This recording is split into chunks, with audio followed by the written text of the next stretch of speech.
Değerli şəhid anaları, şəhid ataları, möhtərəm qazilər, hörmətli tədbir iştirakçıları, hər birinizi bir daha şəhid leytenant Ramil Əliyevin 5-ci il dönümündə salamlayır və sizlərlə bu möhtəşəm tədbirdə birlikdə iştirak etməkdən qürur duyuram. İnsanların yurt yuvası fərd olaraq ev, millət olaraq vətəndir.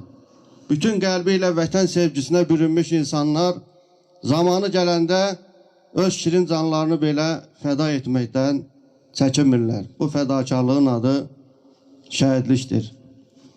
Nə gizlədim? Sevincim bol, yaram dərin. Bu həsrətən nöqtə qoyan igidlərin, şəhidlərin, ramillərin, şükürlərin, qazilərin qeyrətinə qurban olum. Fərman oğlu, kim sağaldar yaraların, vətən üçün şəhid verib balaların, oğul deyə sızıldayan anaların, ataların göz yaşına, xiffətinə qurban olum. Mən vətənimizin azadlığı uğrunda canlarından keçmiş müqəddəs şəhidlərimizin ruhuna ithaf olaraq və onların keçdiyi döyüş yolunu tərənnüm edən Qarabağı ürəyimdə gətirmişəm.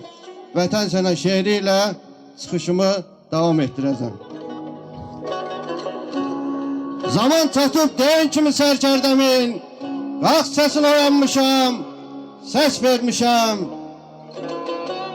Bütün dünya şahid artıq, haqq uğrunda savaş kimin, mən haqqımı Allahımda, mələyimdə gətirmişəm vətən sənə.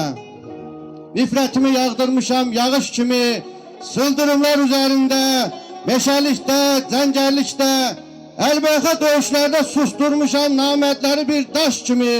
Bütün dünya şahid artıq, haqq uğrunda savaş kimin, mən haqqımı Allahımda, mələyimdə gətirmişəm vətən sənə.